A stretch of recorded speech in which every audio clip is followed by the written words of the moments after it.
Holy crap, that's heartbreaking stuff. That really, we talk about this kind of stuff, it feels so abstract. But listening to the mother like that and how she finally slept well after she felt she had justice, and now that carpet's been pulled out from underneath her feet.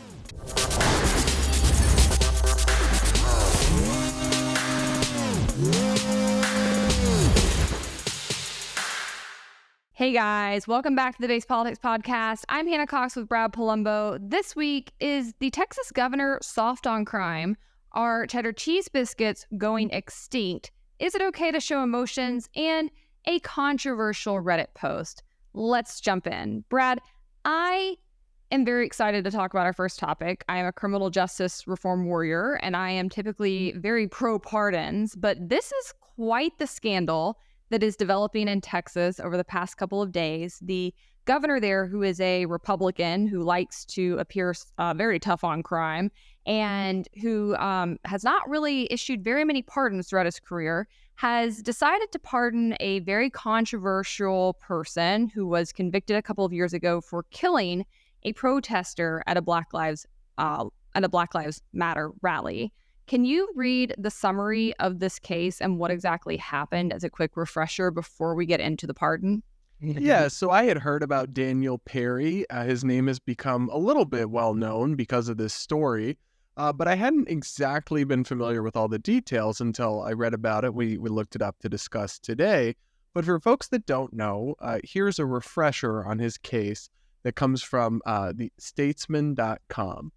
In July 2020, Perry, a former Army sergeant, killed Garrett Foster, a 28-year-old Air Force veteran who was marching in an Austin protest against police violence.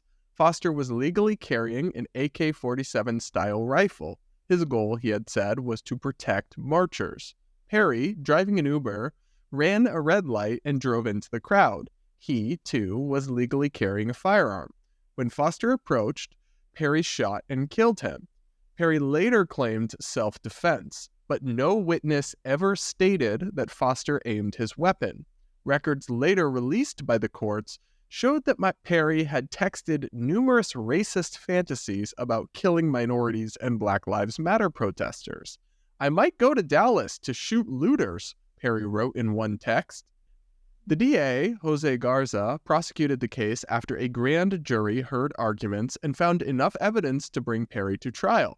Next, a trial jury heard the evidence and delivered a verdict. Jurors sentenced Perry to 25 years in prison. Whatever your opinions of the case, and there are many in Texas who support Abbott's decision, we should all respect the painstaking work the trial jury did in sitting through 8 days of testimony, hearing nearly 40 witnesses, reviewing the full picture of the evidence, and reaching a verdict and applying the law.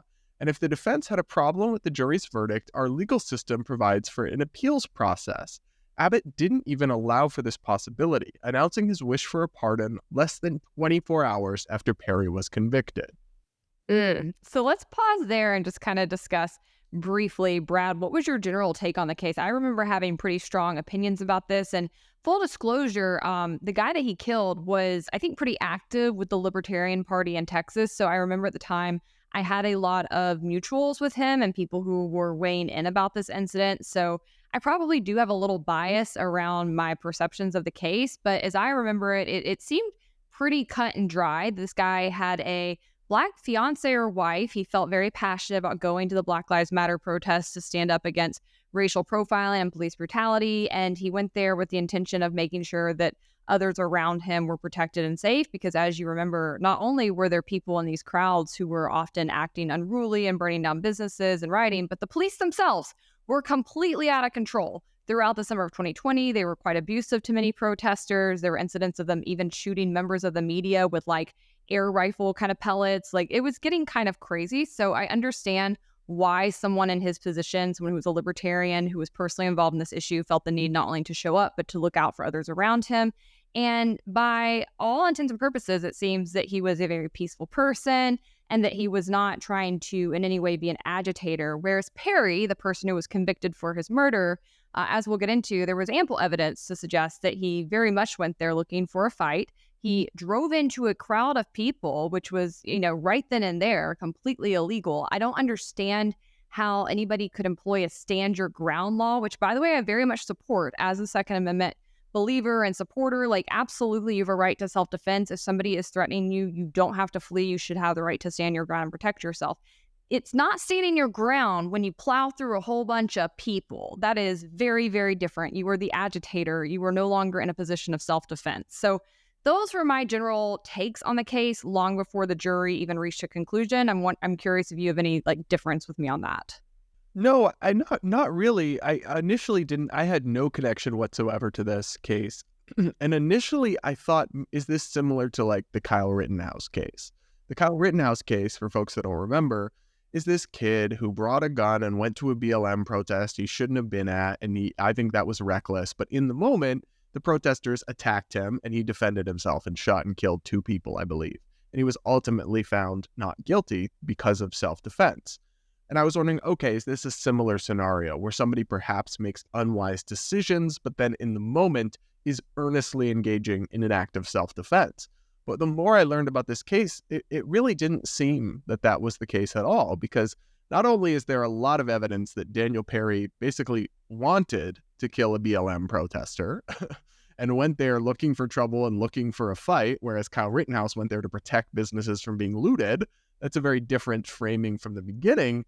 The other big difference is that in the moment, Kyle Rittenhouse was attacked, right? He was responding to something, whereas Perry describes deciding to shoot the man that he killed because he was afraid that the man might point his gun at him, which is not how that works, right? You can't kill someone because they could pose a threat to you. And Texas is an open carry state. I myself am uncomfortable with open carry at times, depending on the scenario. But Texas is an open carry state. And as far as I'm aware, this man was breaking no laws by having his rifle on display. He didn't aim it at Perry or suggest in any way that he was going to shoot him. And even Perry has now acknowledged this. So then you can't just shoot somebody preemptively because they might aim their gun at you because you're having a conflict with them. To me, it's clearly a form of murder, right? Somewhere in this hierarchy of our criminal offenses for murder. And I think if you took the culture war context out of it, and it wasn't, a BLM protester versus an anti-BLM protester, that I don't think somebody like Greg Abbott, who unfortunately has really trampled all over his principles with culture war fervor as of late, if you took it out of that context, they wouldn't dream of pardoning this guy. And I'll also say this, if Daniel Perry was black, I don't think he would get pardoned by this governor in a slightly different context for doing something exactly the same. Like, there clearly is something going on here where he's intervening to score culture war points at the expense of letting somebody effectively get away with killing somebody. Yeah, it's actually a very anti-Second Amendment stance because, as you noted, Texas is a constitutional carry state. You can open carry there. I personally, as both a supporter of the Second Amendment and also a gun owner, do not advocate for open carry. And I think it does make you a target. I don't think that it's really the wise thing to do, but you have a legal right to do it. And so the fact that Perry shot this guy basically because he had a gun on him and you're going to defend that, that's so anti-Second Amendment. Is it now just open season on anybody who's deciding to exercise their rights and open carry? I think you're absolutely right about the racial politics involved in this. If this were anybody of a different race, the NRA would be all over this, right? Like, you would not see the dice fall as they have. I also think conservative media and Republicans in general came completely unmoored from the principles they espoused during these riots in the summer of 2020. It became very pro-government, very big government. Anybody who was protesting was scum of the earth, was a loser, was a bad person, and anybody standing up to them was like a hero and a warrior and loved America. And it was just, it lacked nuance, it lacked intellect. It was just a really tough cycle to get through. And as this reporting goes on to note, after the conviction, conservative commentators, including former Fox host Tucker Carlson, mocked Abbott as being soft on crime. The next day, Abbott pledged to pardon Perry if advised to do so by the Texas Board of Pardons and Paroles. He directed members to expedite a study of the case. They go on to note that typically, legal experts say, cases are reviewed for pardon only after the appeals process ends, which, by the way, can take years. They say this was an unusual situation from the start. That's according to David Kwok, the director of University of Houston's Criminal Justice Institute. Even before this defendant was sentenced, the governor made public his interest in pardoning him. The case was tried, but it technically was not completed at the point when he first spoke about it. The Pardons and Parole Board, whose members are all appointed by Abbott, stated that their unanimous recommendation came after a thorough examination of the amassed information. More This thorough than the jury? Yeah, right.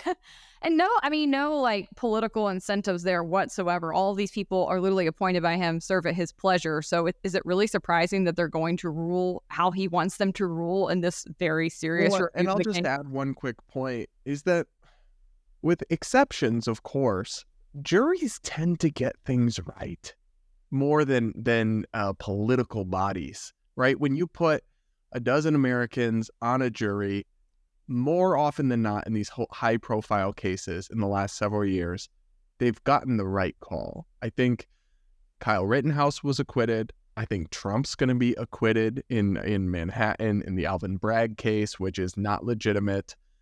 I think in these high-profile cases, the juries tend to do the right thing. In the George Floyd case, the officer was found guilty, right, which I think is the correct outcome. And so to have politically influenced bodies, obviously there's a role for pardons, but it's supposed to be when there's a big role for pardons, when the jury got it wrong, not when like the jury got it correct, but there's a political movement to say, who cares? Yeah, I don't know if I'm quite as comfortable as you in saying juries mostly get it right. I don't know that yes, more so than not, they get it right, but they get it wrong a lot of the time. That being said, when you have this high profile of a case, the amount of media scrutiny, the amount of money going into it, you're in a different ball game. And I would tend to agree that like the likelihood that there is massive error or oversight or issues of innocence that have not been examined, it just decreases significantly. So I would feel more confident in this jury's decision. Well, let me It ask you a also, question, though. I'm not saying juries are perfect. What I'm saying is there a better, like something with a higher degree of yeah, certainty than a jury decision? no, I mean, certainly juries, the system as structured when running as it was supposed to under the Constitution is the best system I think that has ever been crafted. And certainly like their views, I think, should supersede political activism and politically appointed bodies. And I also think this was a very thorough trial. It was an 8-day trial. It involved a ton of witnesses. There was a lot of evidence. There were a ton of witnesses to examine. And so I don't really think that there is a high likelihood that things were just massively overlooked. And again, if you were under that impression, we have an appeals process. Now, I will note that if you don't have a well-funded attorney, that appellate process often does not work for people who do not have solid representation, who cannot manage to get new evidence that might prove their innocence considered. Like it is a pretty arduous task, actually. But that would not be an issue for Daniel Perry. He would Right. have all the resources in the world to appeal Yes. his conviction. And so I think my problem, and I want to make sure I'm clear when we discuss cases like this, is that these are anomalies. This is not how the bulk of the criminal justice system works. And for that reason, I actually think pardon and clemency power is extraordinarily important and actually should be used more often. But the problem I have with this case is that this is not a governor who is being, scrupulous and wise and just is dedicated to ensuring that there's not innocence in the system and using that power to eradicate wrongs and address the true rot in the system. And boy, is Texas's system one of the worst in the country. This is political favoritism. This is using a loophole to override a jury that had a sound decision, that had lots of information before an appellate process could even occur. It's complete activism. And if somebody did this on the left, they would be howling at the moon. And I want to go on and note here, because there's a little bit more reporting that says the parole board in Texas is not supposed to be a judicial body. They don't engage in relitigating the facts of the case. That's not the board's job and never has been. And that's a quote from Gary Cohen at the Washington Post. And they go on to note, too, that it's also normally the offender and not the governor who would initiate a pardon request. Everything about this is very, very unusual. I think that he is circumventing the requirements that are typically in place for getting this kind of review. Typically, you have to have evidence of actual innocence from at least 2 trial officials or the findings of fact and conclusions of law from the district judge indicating actual innocence to even be submitted to be considered for such a pardon. And that's according to reporting from Reason. So this is completely out of the norm. And then lastly, they go on to note that Abbott directed blame at the DA, Garza, and the jury and invoked politics in his pardon that he issued immediately after the board's recommendation. He said, quote, Texas has one of the strongest stand your ground laws of self-defense that cannot be nullified by a jury or a progressive district attorney. So he's trying to turn this into like a woke DA went in and undermined stand your ground. And basically I have to come in and right these wrongs. But this, once again, was not a stand your ground incident. Like, you are the one undermining stand your ground, Governor Abbott. That's insane. Yeah, and there was no stand your ground is a form of self-defense argument. And if there's no self-defense, if there's no legitimate claim to self-defense, then that could justify lethal force, then there's no stand your ground defense either. I mean, I don't think this one, I think he's really reaching. I think it's rotten. I want to play this heartbreaking clip I found from Foster's mother about her reaction to this news and also how it was delivered. Reading the governor's pardon, it appears as though nothing that was done in trial and nothing that was reviewed by the pardon board was included in his pardon. That is all stuff that was said by the defense attorney in the beginning.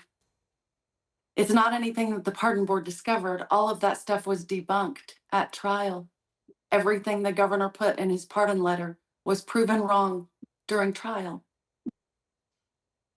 Did you feel when the conviction happened and he was found guilty, how did you feel about losing your son and justice and accountability at that point?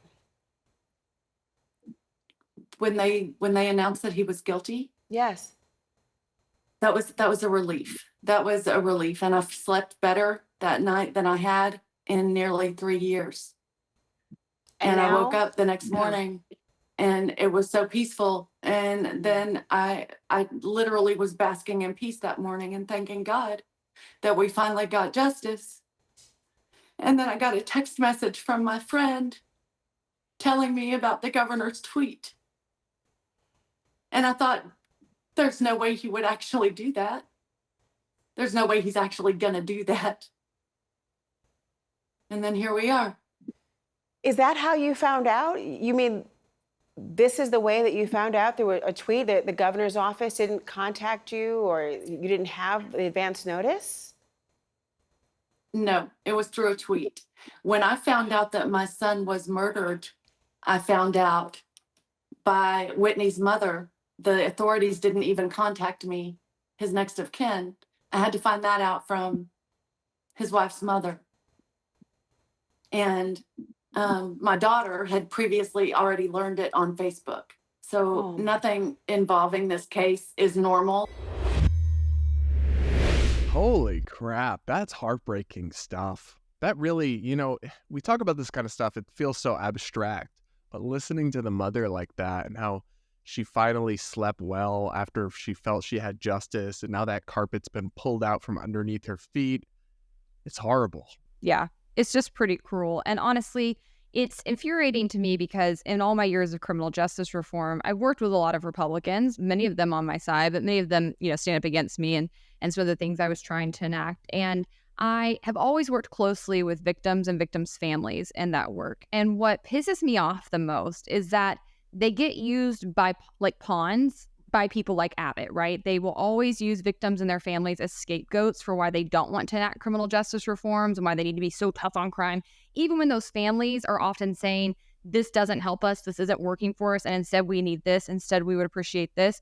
They completely disregard them. And then when you see the political activism come in, all of a sudden victims and their families don't matter at all. They can't even get a cursory phone call from this loser to tell them that this is happening. Come on. Just the total lack of humanity here. I mean, it's disgusting. It's an anti-life stance. And I think the thing that's most offensive about this is you're doing it to score political points on wokeism, and it's completely unethical. And I want to point out one other thing about Abbott. That's a Second Amendment support. Yeah. That's the craziest part. I know. When you're not principled, you do all kinds of jackassery out there. I mean, this is what happens. This is what's in your future. You either stand by your principles and you stay consistent, or you will end up looking like this and doing completely asinine things. I do want to point out, I went into the record. Abbott rarely issues pardons, which I think makes me even madder. Like, again, you hardly ever use this power in an appropriate way, and then you're going to activate it in this situation. Across the board, he granted 3 pardons in 2023, 2 pardons in 2022, and 8 in 2021, most for lower level offenses. And while I'm particularly PO'd at him right now, he is by no means an outlier. I want you to click this link, Brad, and Cinia, I think our producer will put it on the screen for people on YouTube. But this is a map I found from the Restoration of Rights Project that shows you just what the situation looks like across the nation when it comes to pardons. You'll see that the majority of states are not thriving. Oh, wow. Yeah, are not thriving. So a yellow is the best color you can get. And all that really means is, one, that they have a regular process where it's very apparent how you apply. They do actually review them on like a standard timetable, and about 30% of the time you can expect to see a pardon. Okay, that's as good as it gets. It then goes down to green, which is where you will find Texas. And these are states where they have regular processes, but a very, very small percentage of the apps are actually granted. And then it gets even worse over here in like the light green, where you have 15 different states. And these have irregular processes, and the number granted depends on the governor and their whims. And then lastly, you have the blue category, which is they're considered very rare. That's in 13 states and DC, where you have few or no pardons that have been granted in 20 years. This is a breakdown of the checks and balances that are supposed to exist in the criminal justice system. And admittedly, in large part, the reason they aren't utilized more is often due to public pressure, right? Governors and presidents are really scared to utilize this power. When they do, the media and typically Republicans smear them as being soft on crime and letting all these violent people out, versus respecting it for what it is supposed to be, which is a check and balance, the ability for people who are not able to get evidence of innocence introduced, or who can show very important like mitigating factors that should make people consider lesser sentences for them, maybe being sentenced under like mandatory minimums. This is a good relief. This is a good check and balance on what can often be an overzealous system that makes a lot of errors. But it's very, very rarely used for those reasons. And now, one of the rare times we do see it used in Texas, it's for a completely unjust situation and totally for political power. Yeah, it makes it worse that he's doing an unjust pardon, and it's one of the only times he'll even be bothered to do one. I would be using that all the time if I was a governor, to just kind of cancel out sentences for things that shouldn't be crimes. Yeah.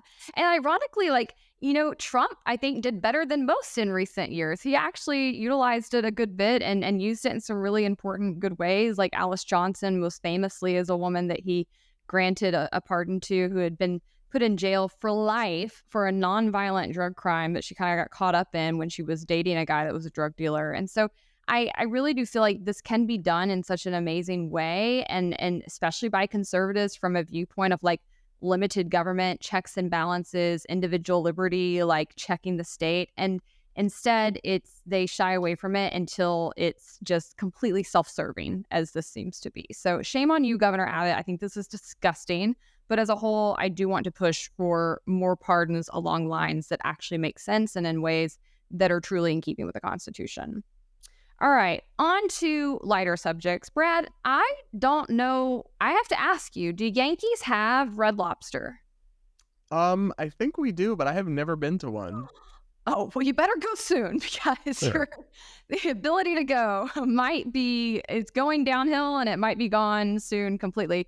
Here in the South, Red Lobster is a staple. I don't know if I can fully explain to you like what Red Lobster means culturally to Southerners. It is, for most of my childhood, Red Lobster was a fancy dinner. Okay, like you dressed up. No, like you did. Like you dressed up. You probably had like a birthday dinner there with your family. Like Red Lobster was nice. And Isn't like it a buffet? No, it's not a buffet. It's sort of in the vein of like an Outback or a Longhorn. Like it's sit down, full like dinner service dining, but it's a chain and it's not as fancy as I thought it was coming from like rural Alabama, right? But when you live in some of these areas, you don't have Ruth Chris. You don't have, I don't even know what all the fancy steakhouses are. You have these chains that are pretty expensive for the average American family. I mean, you're looking at like $35 to $40 a plate.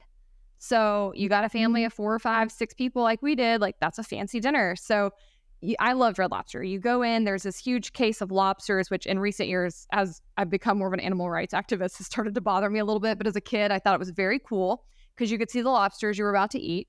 And they are famous for a few things that I think are significant contributions to American culture. They introduced popcorn shrimp in 1974. They brought about Lobster Fest in 1984, which is where you go to Red Lobster for like a 1 or 2 week period, and there's like all these specials on lobster.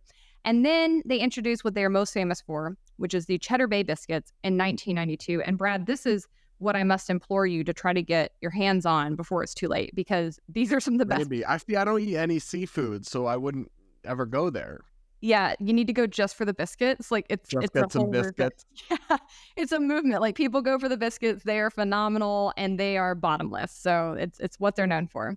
But things have gone seriously awry. Like I said, it looks like they may be closing. I'll get into the ins and outs on this.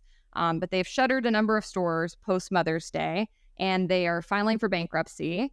And it has been national news because at first brush, it seems they may have been taken down by all-you-can-eat shrimp. Can you read this reporting for me from Slate? Yeah, it says Red Lobster officially filed for bankruptcy Monday after a grim week that saw nearly 100 stores shut down across the country. The restaurant chain has cycled through multiple owners and leadership cabals over the past 10 years, and each of them attempted to stabilize the chain to no avail. One of those rescue plans was the restaurant's now infamous endless shrimp promotion, in which, for $20, customers could order an unlimited supply of fried shrimp, shrimp scampi, or street corn shrimp to their table. The plan, as far as I can tell, was for guests to fill up on just enough shellfish to preserve Red Lobster's profit margin. It backfired spectacularly. The restaurant's clientele scarfed down enough shrimp to accumulate an $11 million operating loss in the fourth quarter of 2023. I'm going to pause you there. Could you have foreseen an all-you-can-eat shrimp plan for $20 going downhill in rural America? Yes, in any America, because all you can eat plus America is a dangerous plan. But I will say I'm kind of skeptical that could really be the full story here.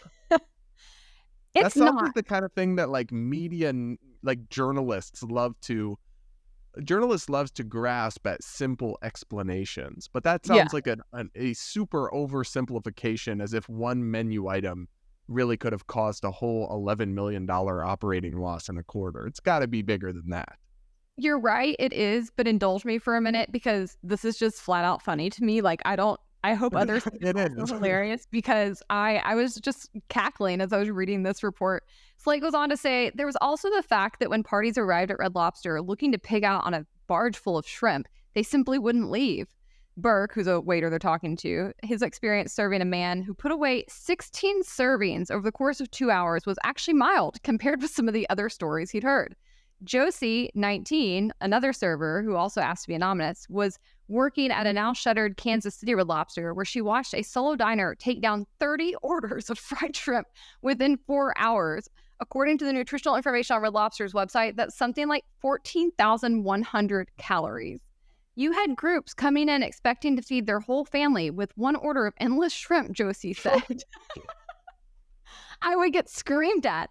She already had her share of Cheddar Bay biscuit battle stories, but the shrimp was something else. It tops any customer service experience I've had. Some people are just a different type of stupid, and they all wander into Red Lobster. Sorry, last piece from Slate, and then I'll move on. But Steve told them that he's never been more disrespected in his life than by the endless shrimp features. My manager got spat in the face, he added. Steve also noticed a subtle shift in the makeup of Red Lobster's dining room as the older folks who dressed up and looked nice for a meal at the restaurant were edged out by a younger, rowdier crowd.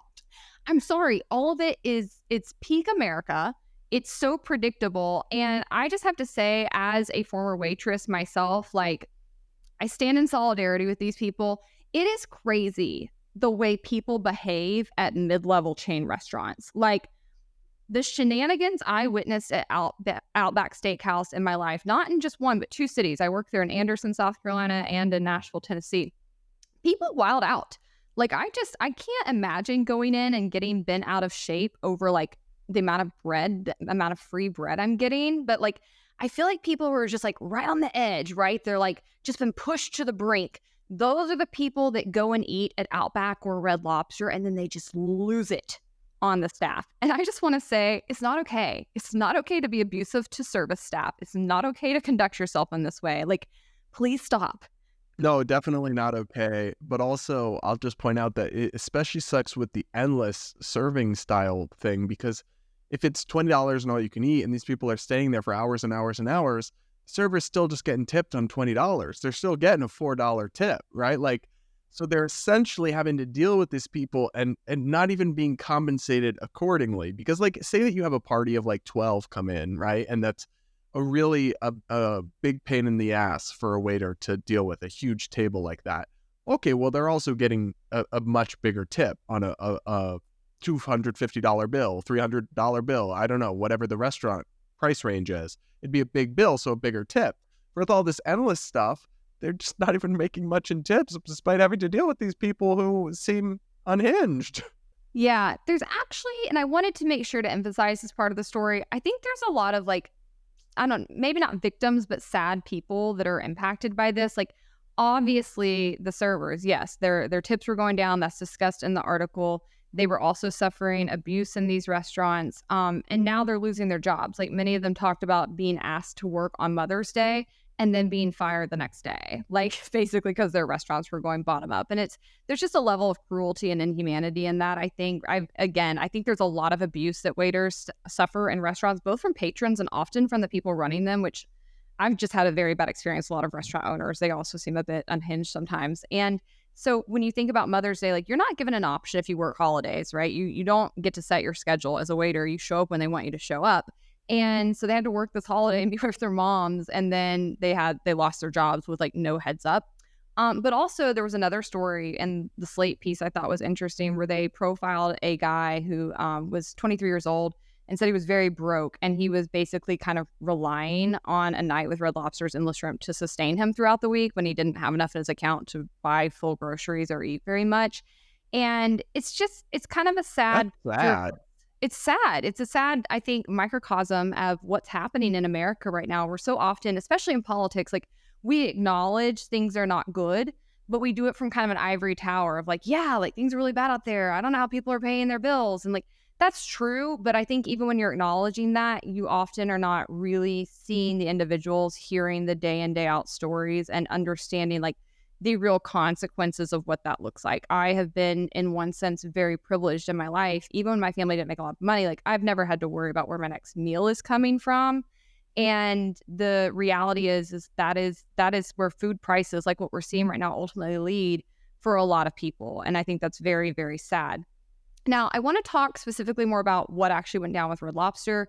And the reason I want to talk about it is because I think this is something that could be impacting a lot of restaurants. And I think that a lot of this ties back to public policy in a more deep way. So as a quick catch up, even before the recent filing of bankruptcy in Florida, Red Lobster had been closing dozens of locations and laying off hundreds of employees. Now they've got about 500 locations that I guess will remain open during the bankruptcy process, but like, their future's uncertain. I guess some of that will be negotiated in the court system. I'm not 100% up to speed on how bankruptcy works. It seems like a weird sort of, I don't know, rabbit hole you could go down. But they note that the pandemic and inflation tied to rising food and labor costs compounded a lot of the issues they were facing. On top of that, casual dining as a like subsect of the restaurant world has fared very poorly over the past year. Fast food and like fast casual and family dining, which I guess would be buffets, are typically doing better. But Red Lobster is not the only restaurant that's having to deal with some of these things. Obviously, all restaurants are in the same environment. And according to Newsweek, pandemic restrictions, inflation, and high interest rates combined have created a bitter environment for restaurant operators. They go on to note a number of other big closures. I wasn't familiar with some of these, Brad, but maybe you are. They said that Clover Food Lab has gone down in Boston, Oberweis Dairy in Illinois, Etta Collective also in Illinois, and Tijuana Flats in Florida are some other recent chains that have gone under. And they say that Cracker Barrel, Applebee's, and Boston Market are all also in trouble. All right. If Applebee's goes under, we riot. You like Applebee's? We ride at dawn. I got food poisoning from Applebee's one time, so I don't go there anymore. It made me very sick. But I looked bomb, by the way. Like it was around Christmas, and my Christmas photos, like those cheekbones were popping. So that's what really matters. Yeah, exactly.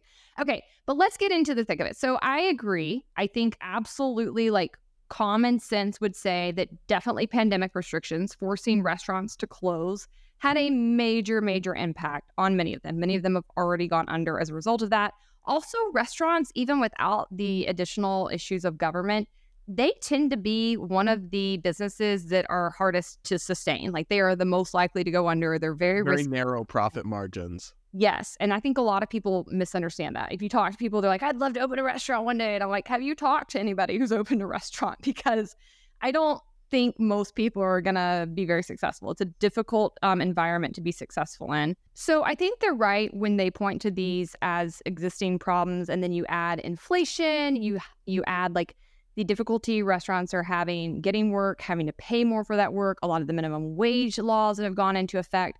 Obviously, they're getting pummeled, and I think you could expect to see a lot of them fold just as a result of that and that alone. But I want to play this TikTok I found. This is from Jack Mack, who is with Barstool Sports, actually. I love following him. He's a friend of mine, but he also does like some pretty hard-hitting journalism. And he made a video summarizing what's going on with Red Lobster behind the scenes. And there is a lot more to the story that I think is worth noting.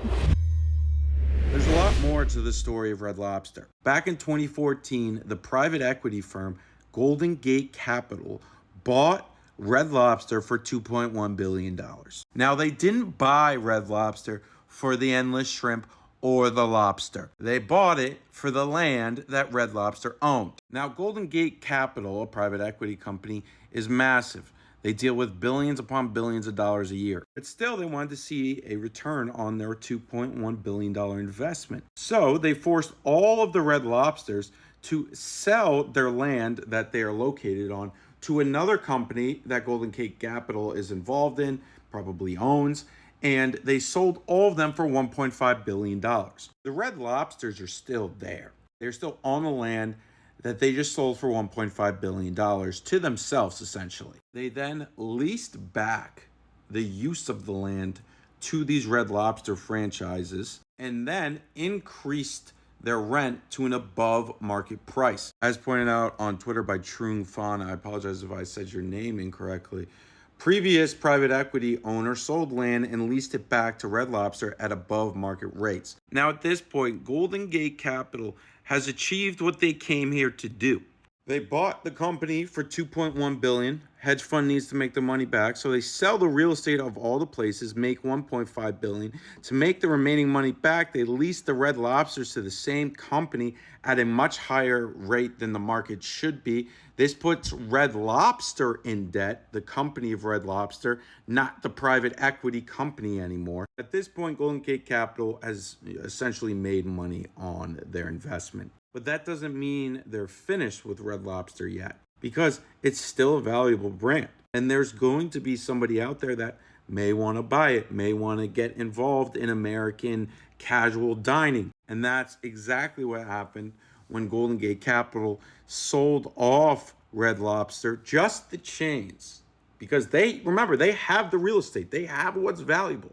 They sold off Red Lobster, what's remaining, to Thai Union Group. And interestingly enough, Thai Union may have used Endless Shrimp to dump its own shrimp supply through the 578 restaurants in North America. They were the only shrimp vendor for Red Lobster, overcharging for shrimp and skipping quality reviews. Thai Union has written off its $500 million plus investment. Now, this is a story that happens a lot. It happened to Sears, happened to Toys R Us, and unfortunately, this will continue to happen. And I say unfortunately because Red Lobster, 570 locations, if not more throughout the years, provided a lot of jobs to people throughout this country. The private equity firm came in, made their money, stripped it down to its, valuable assets, which is the real estate, and then, they took advantage of the financial system, made their money, and then once they realized they had nothing else left for Red Lobster, they said bye-bye. Now you may be thinking, oh, chains like Red Lobster going out of business is good for small family business restaurants throughout this country.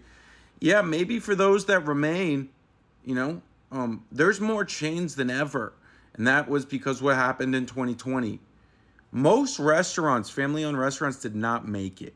And after hearing all of what I just said about Red Lobster, I'm sure you can only imagine how these same companies, the private equity firms, the hedge funds, take advantage of similar rules to buy up real estate across this country and then jack up the prices of land, houses, whatnot. And we all look around and wonder why nobody can afford a house. Okay, so he lost me at the end there when he started talking about the housing market, because we've heard that talking point before, that housing is expensive because private equities bought up all the homes, BlackRock, whatever, and there's some stuff happening there, but that is not the main factor behind the high cost of housing. It is the limited, constrained supply that is the problem. I have no real knowledge about this side as it applies to like Red Lobster and that side of corporate of private equity. I mean, I can imagine that could be the case, and maybe they did hollow out this company. What I'll say though is that it clearly has other problems too, right? Like it can't. Any complicated phenomenon like a big chain like this going bust has to have a lot of causes. And if the rental costs for the property went up because of this private equity shenanigans, I mean, I'm sure that would be a significant factor, but I'm sure all their costs went up because of the inflation and because of the pandemic. Their labor costs, their food costs, their materials costs, all their stuff, I'm sure, got more expensive. The foot traffic has slowed down, perhaps, at many of the locations.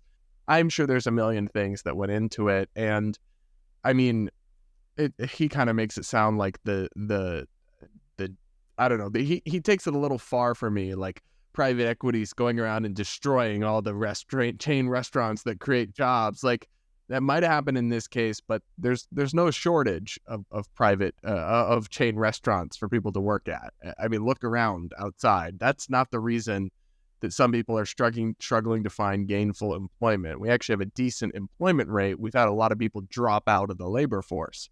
That's the problem. And it's not because there aren't enough chain restaurants to employ them.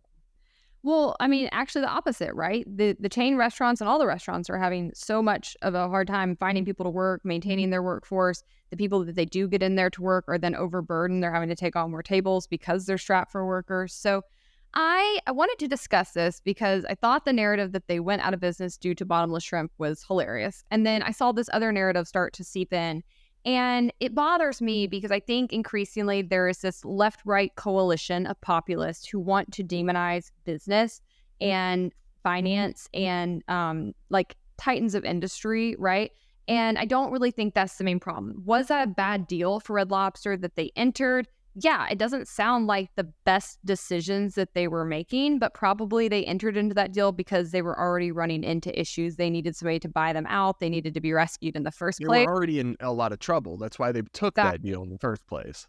Exactly. And so I don't think this is like some sinister, like master conspiracy theory happening beneath the surface. As I covered on another show of mine not long ago, this whole like talking point that private equity is buying up all the houses and all the real estate is not true. Like, it is absolutely completely false. They, in a given year, are typically around like 3% that they are purchasing of what's available in a market in a given area. The highest was actually in Atlanta, Georgia. We had an 8% rate. That was the highest in the country when I looked into it. But on average, it's more like 3%. And just because they are purchasing real estate does not mean, one, that that's a percentage of all real estate out there. That's just what's on the market at a given time. And two, it doesn't mean that they hold it in perpetuity, right? They're often flipping it.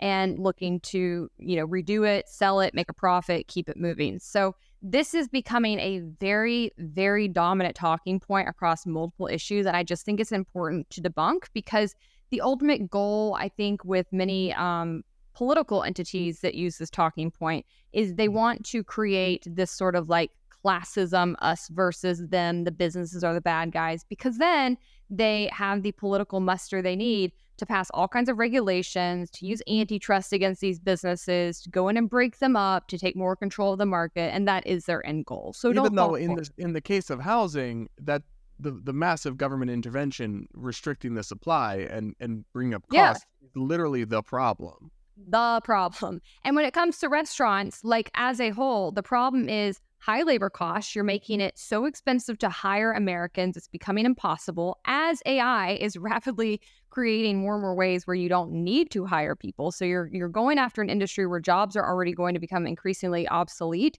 and making it impossible for people to really make a good living in the meantime and transition. You're speeding that process up in a way that's not natural or good for workers. You also are creating higher food costs, both thanks to inflation and thanks to ridiculous trade policies that are out there, and also many regulations around the farming industry and ag in general.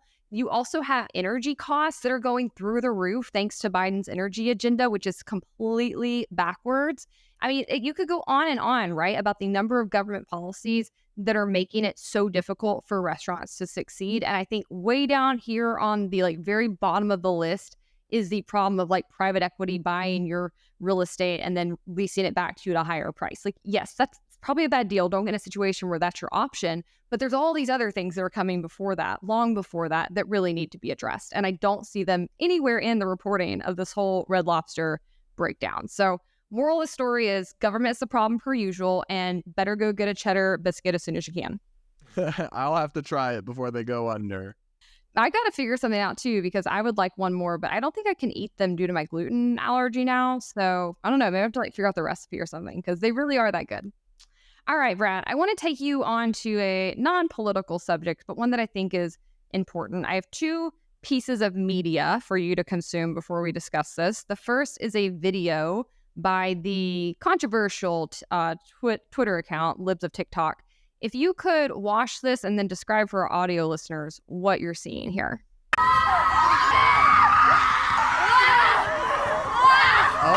Right now, I feel. What do you feel?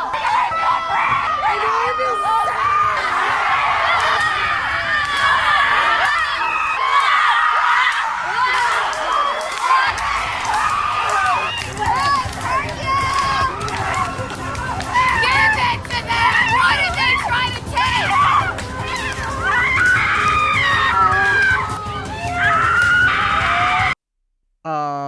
So it's a bunch of white ladies in the woods with some sort of instructor having like a rage session where they're like screaming and smashing sticks and venting all their anger and frustration. And the caption from Libs of TikTok says, liberal women can reportedly spend thousands of dollars to have a screaming session where they bash sticks in the ground to deal with their emotions.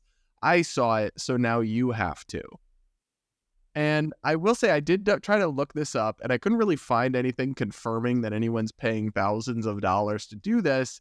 And also, like, we don't actually know that these are all liberal women. That's kind of just Libs of TikTok's spin on it.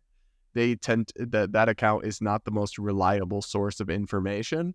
But like, on one hand, my first reaction is, okay, this is kind of cringe and seems slightly unhinged. But on the other hand, like, I don't know. I don't see that much harm in it, and it looks a little fun. Yeah, I feel like my first reaction was, I don't think I'd ever pay to do this, but it was the same as yours. Yeah, I like, wouldn't pay money to do it. No. how do we know these are Democrats? How do we know what they paid? Like, I have a lot of questions, but even if they did, I can't stand Karen energy, and this is big Karen energy. Like, why do you care? Why does it upset you? To me, I think we have the opposite problem in society where people do not have enough emotional outlets. They're too bottled up. They don't have support systems. And it leads to violence a lot of the time. It leads to actual, like, real problems in society. It also leads to, like, mental health crises. It leads to suicide. It leads to all kinds of, like, very negative extremes when somebody doesn't have an outlet, doesn't have a way to express themselves, doesn't have any ability to like process their emotions or work through them.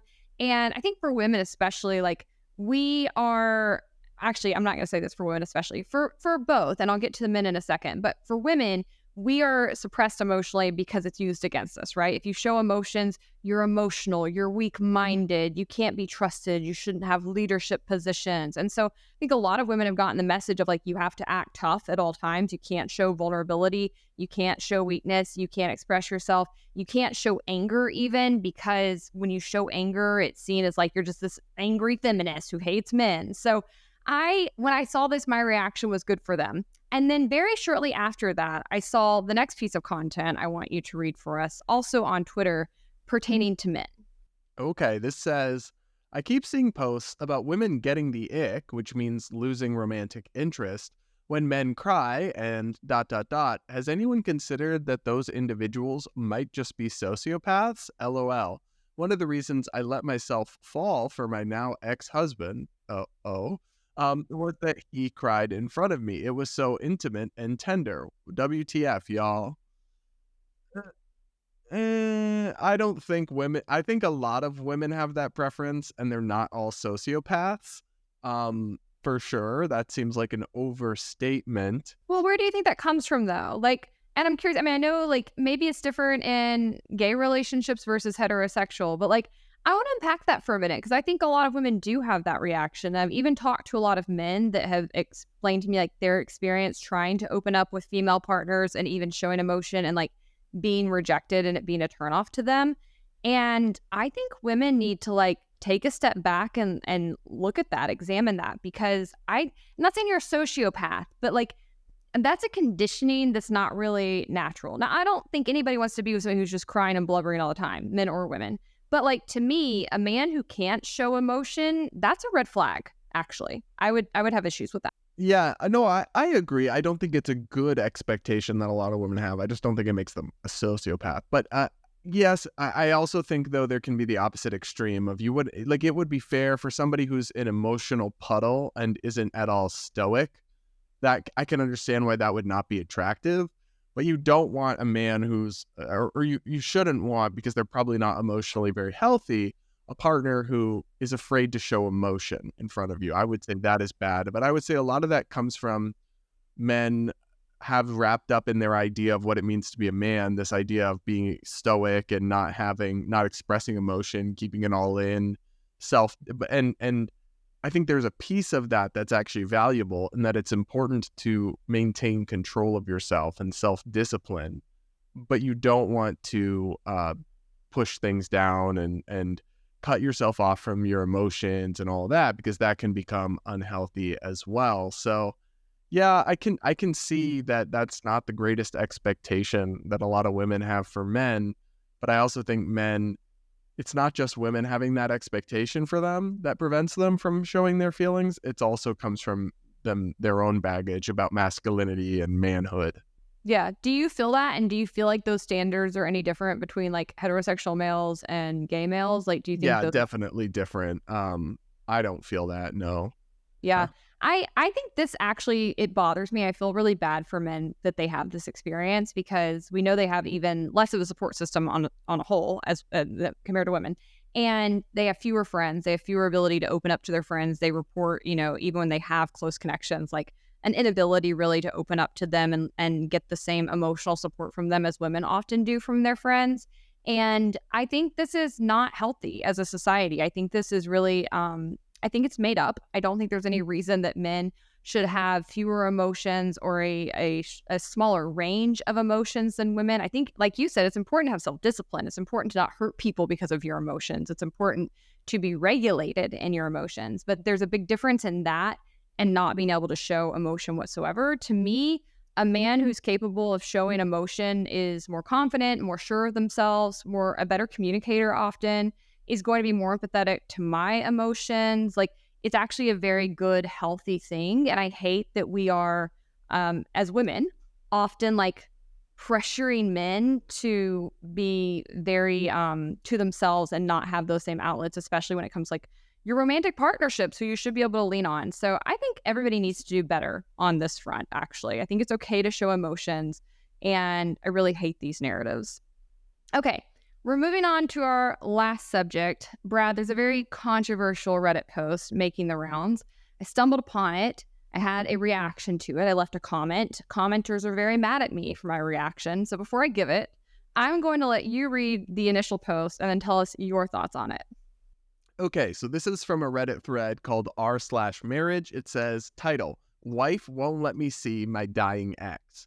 And here's the text. "I went no contact with my ex after we got married. I was recently contacted by my ex's sister because she, the ex, has cancer that's terminal. She is in hospice, and her sister explained to me that one of my ex's wishes was to talk to me face to face for something important. They both insisted that it had to be done in person. She wouldn't explain what it was because she said she didn't even know. I told my wife about this, and she told me absolutely not. I cannot visit her. I understand her feelings about this, but this person is quite literally dying. We have come to a decision, and I don't know. We have to come to a decision, and I don't know what's the best thing to do. I'm asking here, and I want to know how other people feel about it." Your thought. Well, I already saw your comment, so I can't Okay, give a so blind reaction. You're not Um, non-biased. Okay. I personally, I think I would be fine with my partner going to talk to them in that context, unless I thought they were, if I actually thought they were over them, unless I thought they were secretly hung up on them still, and that's why they wanted to go.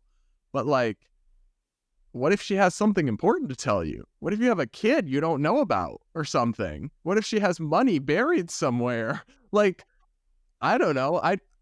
And also, I guess I don't have exes really. So, but I guess I don't know that I subscribe to the notion that if you loved someone once, you can ever completely stop caring about them.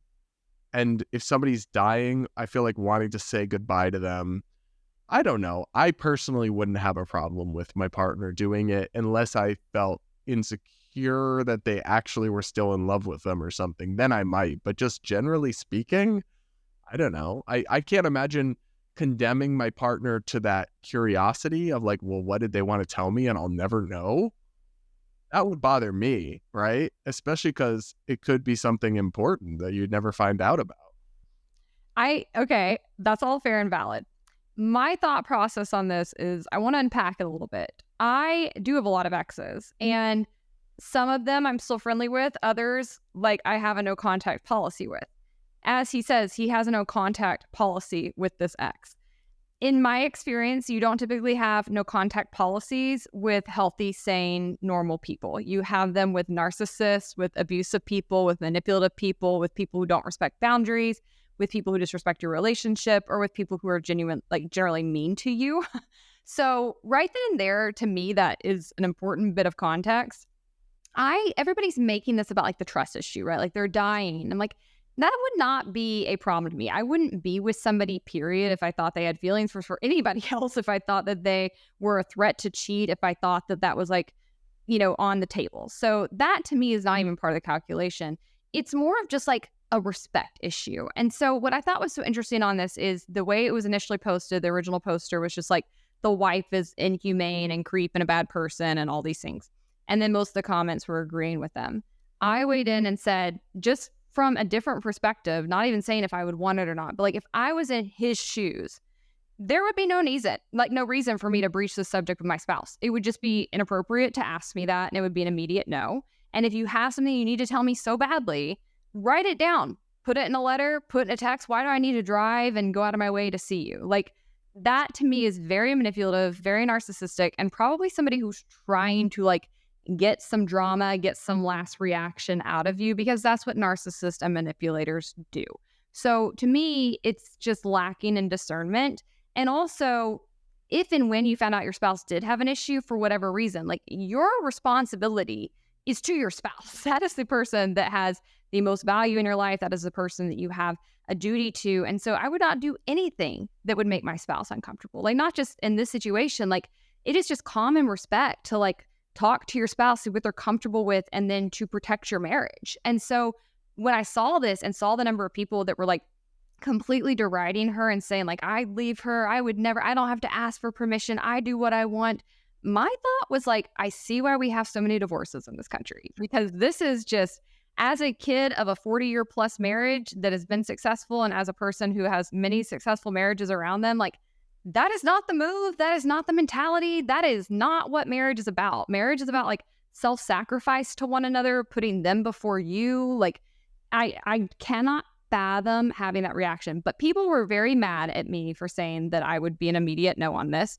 Well, it is Even, Twitter, so people aren't always, the well, most no, they're not. open-minded and rational on there. Not the most rational, but a lot of people said that that was like an inhumane stance, that that's devaluing to like to that person's humanity, that this is like, you should, basically their premise was you should just give anybody anything they ask for if they're dying. And I think No, I don't really agree with weird that. I mean, premise. I've had people try to manipulate me with their own health issues, and Yeah. I'm like, that's no. Yeah, To that's a me, no from me. those people are either very easily manipulated, or they're the manipulators who want to be able to wield this kind of power over people down the road. And they're mad to hear that some people would still have boundaries, even if you're on your deathbed. Like, I have certain exes. I don't care if they're on their deathbed. You are not getting access to me. You will not contact me. Absolutely not. And if you were to try to, I know it would be very much to try to like manipulate me and get me emotional or create division in my life. Absolutely not. And again, if it's so important, you can write it down. You can shoot me a Twitter DM. Like, I don't need to come see you. I think this is very bizarre. Oh, I would hope they wouldn't do it via Twitter DM. BTW, you have a child. You have a child. Also, like, if somebody's had a secret child from you this whole time, that makes them even worse. Like, I would not want to see that person on their deathbed. How corrupt to hide a whole kid from somebody. Yeah, that's really bad. That's really bad. All right. Well, guys, let me know your thoughts in the comments. I'm sure you will. People seem to have a lot of thoughts about this one. Let's move on to hot takes. Brad, I have found a new podcast I like, free podcast recommendation, guys. It's called You're Wrong About. And I found it because I went down like an O.J. Simpson rabbit hole after his death. And I heard like one of the 911 tapes of Nicole, which I'd never heard before. I didn't realize how much of like documented history of abuse was present in that case. I had never looked into it. I just had never been like an O.J. Simpson, like, obsessive kind of like detective person. Anyways, I found it for that. I'm now listening to a series they're doing on Princess Diana and Prince Charles, which again, I just don't know that much about. And my hot take is that I think Diana kind of sucked. And I don't know why she was so beloved. Like, Charles is definitely worse. But she seems to be very unwell person, is putting it the kindest I can. At best, that was what she was. But at worst, she was manipulative. She seemed to use her illness against him in the public to make people feel sorry for her. Like, she seems very verbally abusive. She seems conniving. Like, she really knew how to use the media to manipulate public perception of her and like turn people against him. And I have never heard anybody else say anything other than like, bow down to Diana, what an amazing legacy. And like, sure, she did some iconic things like working to help with the AIDS epidemic and create an environment that didn't treat those patients so horrifically. But as a whole, she seems like a nightmare to me. And I'm not on the bandwagon, guys. Sorry, she died, but nightmare. I just don't know anything about her, so I can't have a take one way or other. But I will say sometimes when people die young and they almost get this like martyr like status, and maybe if she hadn't died, people would have started to view her more critically over time. I don't know. That's just a theory. All right. What do you got? My hot take is that capitalism might have been a mistake, because I don't know if you saw it, but Oreo just put out a Sour Patch Kids flavored Oreo. And I think that's what Joseph Schumpeter was referring to when he dubbed the term creative destruction. But I think we might need to go back to communism, have only 2 types of cookies available, because this kind of chaos that is enabled by freedom and by markets, I mean, I don't know that I can cope with that. It's too creative. Sure. I mean, I would eat it if I could. I can't, but I'd try it. Would Sour you Patch try Kids are it? great. I don't Yeah, think I I'm would. going to try it. I don't think I can. It's an Oreo with Sour Patch Kids flavor. What the I know, but like, okay, hear me out. One time I tried chicken and waffles and I always thought that sounded disgusting. And then I ate it and I was like, wait, this is amazing. Like the flavor profiles work in really unexpected ways. And another time, earlier in my life, I thought fish tacos sounded like the nastiest thing I'd ever heard of. And now they're one of my favorite foods. So I don't think you can knock it till you try it. Sour Patch Wow, Kids are you're great. so Oreos are great. open-minded. I'm just a foodie, honestly. I just love trying new food. I'm not that open-minded. Just willing to try lots of things. All right, guys. Well, that's a wrap. Leave us a comment. Let us know your thoughts. Per usual, don't forget to like and subscribe. And until next week, stay based.